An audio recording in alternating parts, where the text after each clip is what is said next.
वो प्रेम कली और भंवरे का प्रेम नहीं था, नदी और सागर का था। सदा अनुरक्त, एकनिष्ठ, समर्पित। नेहा और प्रणय मानो एक दूजे के लिए ही बने थे।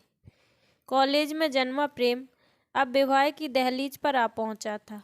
दोनों पक्ष धूमधाम से तैयारी में जुट गए। नेहा खुश तो थी, लेकिन एक दुख इस खुशी पर भारी था। उसके जाने के बाद पिता निपट अकेले रह जाएंगे। माँ तो उसके बचपन में ही स्वर्ग सिधार गई थी और कोई भाई बहन भी न थे। नेहा इकलौती संतान थी। अपने पिता से छिप छिप कर नेहा रो लेती थी ताकि उन्हें दुख दिखाई न दे। आखिर शादी का दिन आ पहुंचा। बारात आ गई। स्वागत आदि रस्मों के बाद लगन की घड़ी आ गई। नेहा पूर्ण श्रृंगार में मुस्कुराती हुई प्रणय के सामने आई। प्रणय ने एक भरपूर नज़र से उसे देखा और उसका हाथ थामकर बजाय विवाह वेदी पर बैठने के उसके पिता के समक्ष जा पहुंचा। सब लोग चकित, पंडित जी हैरान और नेहा अवाक।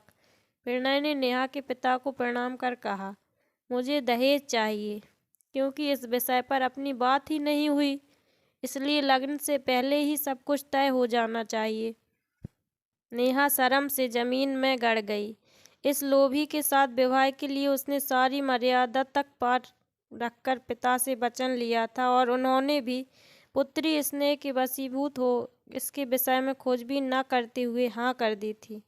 हे भगवान, कितनी बड़ी भूल हो गई। नेहा के भय से कांपते मन ने तभी प्रणय का ये सुर सुना, पापा मुझे दहेज में आप चाहिए, ताकि नेहा कोई दुख लेकर मेरे साथ ना जाए और मेरा परिवार अपनी पूर्णता पा सके। खुशी और गर्व से नेहा के आंसू निकल आए। प्रणय ने उसे एक नज़र देखकर ही उसकी मुस्कान में छिपे दर्द को पहचान लिया था। जीवन साथी इसी को तो कहते हैं।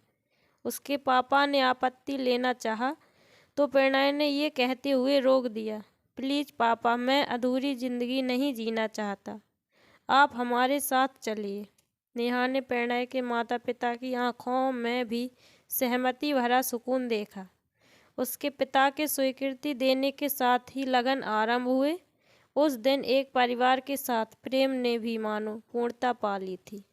दोस्तों, आपको ये कहानी कैसी लगी? कहानी पर आपकी क्या राय है, हमें कमेंट कर करके ज़रूर बताइएगा। वीडियो को लाइक करिएगा।